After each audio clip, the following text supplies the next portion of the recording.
Welcome. Today I will have a look at some stupidity from Nathan Oakley and his gang about navigation. Let's start.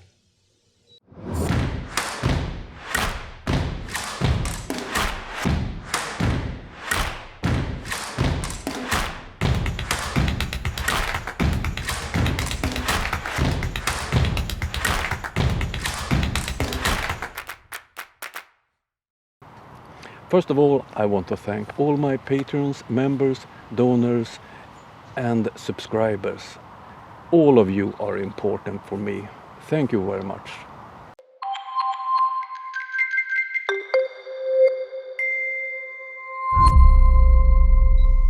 As you see, I'm still working at sea.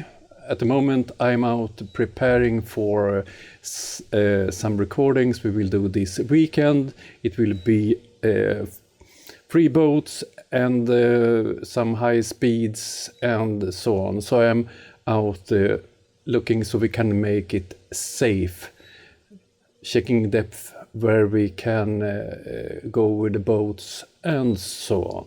But I decided to take a short break and talk about a video I did see yesterday. One of my subscribers, I don't remember who, gave me tips that I had to look at a part of one of Nathan's latest shows. Let's hear some of the stupidity. Utilization of magnetism, compasses, in order to find your way and have certain set parameters about how you will navigate, will leave you circumnavigating a sphere if you believe you're on a sphere. Let's just draw a line through that. We don't need to go through that here unless somebody from the Fundy Peanut Gallery pipes up at this particular moment, in which case we will. No, we won't. In which case, what have we got left with? Okay, well, you go with this idea of magnetic navigation, taking you round and round in circles when you go east or west, right? Would you agree, first and foremost, Brian? Yeah. Right. Well, why would that be the only way that you think would navigate, if that's going to take you round and round in circles and not leave you to find anything else? It's like, okay, why are you going to use a compass then? Oh, because that's how you navigate. Says who? Well, says the navigators. Well, where does it say it? In these here rules. You're like, but it's got you going around in circles. I see what you mean. You're constantly going around a circle around the center, and you're not doing anything that involves going off in any other direction. It just follows off from my point yesterday when I was talking to Arwijn about why is the finite amount of land that we're led to believe is on a globe suddenly gets pancaked out on a flat map, and that's it. And what we're just going to accept that we're sealed in a dome with an ice. Well, fuck all that. Right, how do we navigate? Okay, that method left us going around in circles. So, world's our oyster. We're always talking about how the unknown means we've got all these different things to suddenly postulate and consider. Well, consider this. Navigation rules and regulations, if you want to call them that way, the paradigms and the conventions that are used to do that, might not be much use. In fact, might be another method of control. Okay, so compasses is a part of controlling people. Oh dear.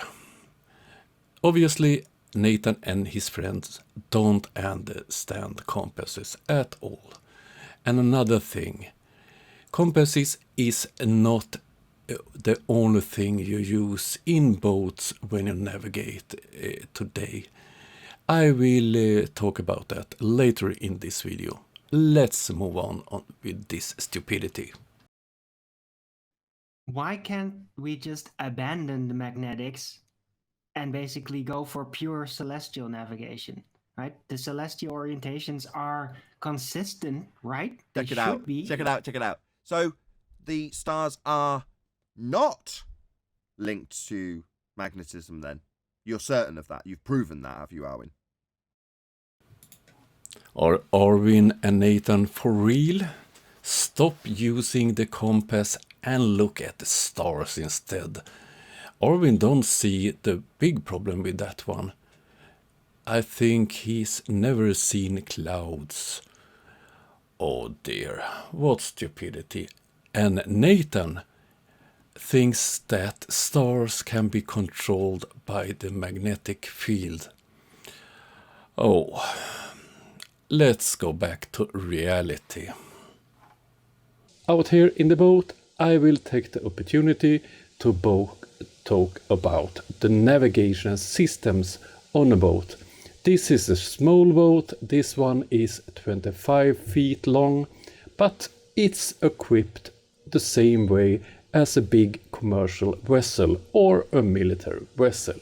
So let's get into depth with what do we use on a modern ship or boat to navigate. Okay, let's start.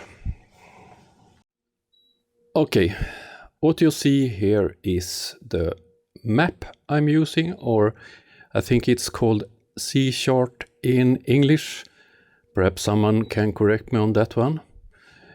If you look here, that's my boat. The blue line is the way I came to park here at this. Before it was an island, today it's connected to the mainland because of the area I'm in. The ground rises about 1 meter in 100 years. So this is changing all the time, and that's a tricky part of navigating here. Because the depth is, if you have an old chart or a map, the measurements are not correct. If I used a 50-year-old chart, it's 50 centimeter less water under my boat. Okay, let's start. This is basic. You need some kind of map or chart. I always have a paper one as a backup if I suffer for a blackout, have no power in the boat, and so on. But normally when I'm driving a boat or ship, this is one of my main things. The bluest part, it's not so much depth, it's the 3 meter curve. This one is 6, this one is 10 meter, and so on. Out here I have 15, a bit further out it's 100 meters. Okay, this is basics, but how do I know where I am? In normal cases, as now, I have a GPS receiver on the roof of the boat, so that's how the navigation system knows my exact position. But this is only a map. It's not reality. So what can I do? If I go here, I also have a radar. If I start it up,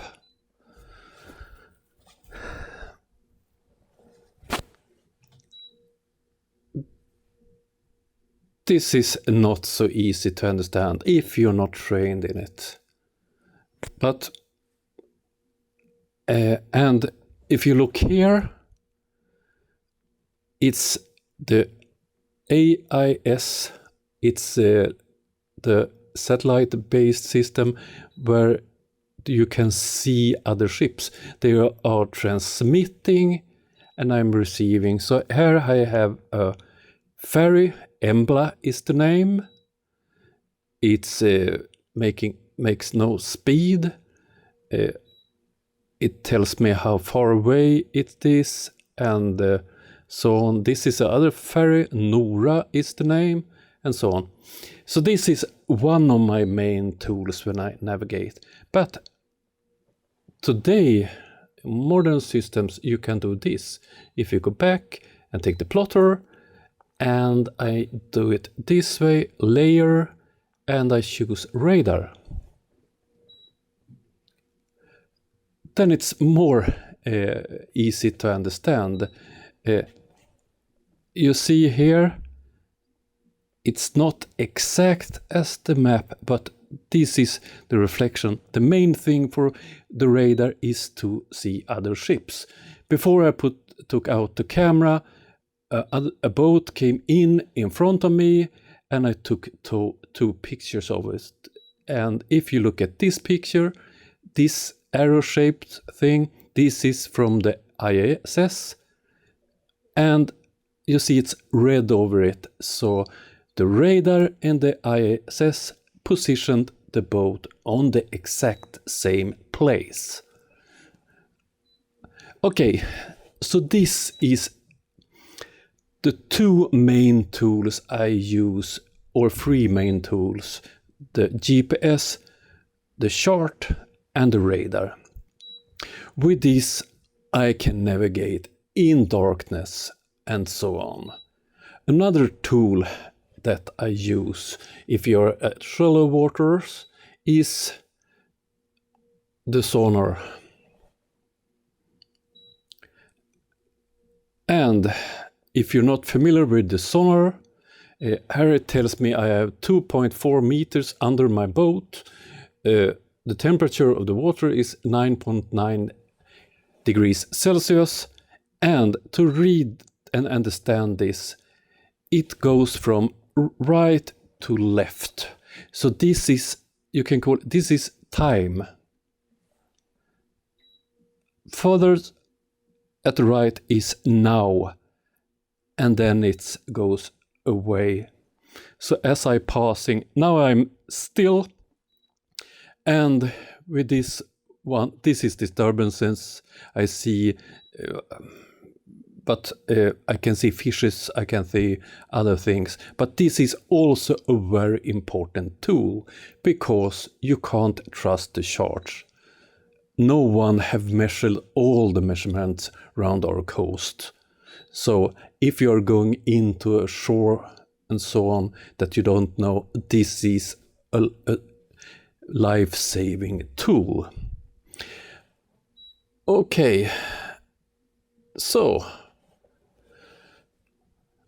on this flat pizza that the flat earthers believe they live, how come that the radar have arisen? I will go out soon and demonstrate it. It's not a belief. I know it, and it's easy to prove. The other thing, if I look around me, here I have no antennas and nothing. What is transmitting the GPS signals to me?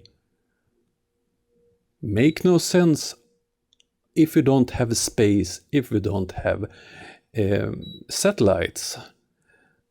So, and I will continue this video from my office, where I can demonstrate what you can do if all this system fails. If the don't receive GPS, you have no radar, and so on. How on earth do I find my locations? Okay, over to me in the studio. Okay, let's pretend that I lost my IIS radar and my plotter, my electronic maps. All I have is a handheld compass and my eyes, and I have charts on paper. How do I find my locations? I make a green cross here. Here is my boat. But how do I know where I am? I know the north, but how do I find my location? I have no stars to look at. How do I do it? This is quite easy. If you take this lighthouse, in this position, I get green light. And if we look at the signature of this lighthouse, I will see a green light. That means that I must be in this sector. I have more things to look at here that can help me even in darkness. These two up here is wind power plants, high towers with red flashing lights in the top. So using those lighthouses, I know in which area I am, and if I measure angles to them, I can get it more precise. But to navigate safe here, the colors help me, so I don't need to be more exact. But if I don't see the lighthouses, I can, for instance, use the wind power plants. Okay, this is basic knowledge in navigation if you're near a coast. Out at sea, it's not as important to know your exact position all the time. So you can use stars and so on to position yourself if you get a blackout. If you can't see the sun or the stars, you have to wait until you can see it to navigate safely. And after this presentation, I'm sure that all Flurf screams, this works on a flat earth too. But I'm sorry to tell you, it doesn't. Because if you look at this lighthouse again, in the end you have 9M, and it means the light is visible up to 9 nautical mile. And on this lighthouse it's 14 nautical miles. So one important thing when you navigate this way is if you see the lighthouse or not. So if you know your location thanks to some lighthouses and you don't see another, then you know that you're farther away than the maximum range of the lighthouse light. And why do we have a maximum range? Of course, it's because of the fact that we live on a globe. I think the English term for this is piloting. Piloting is using fixed points of reference at land or at sea to find your location. This is an example. These two plates, if you see them in a line and the white part and the white part correspond to each other, you can make a line straight out to your position. And if you have another thing on land in other directions, you do the same and you can find your exact position. This can be radio masts, wind turbines, or other big objects at land that you know the position of. And this is why in a sea chart or map you have masts, radio masts, wind turbines marked, so you can use them for navigation. But with this type of navigation, it's very important to know the height of the mountains and so on, because are you far away, you can't see them because of Earth's curvature. Yes, there we are. Okay, this was a little more in depth on navigation. I will make more on this subject.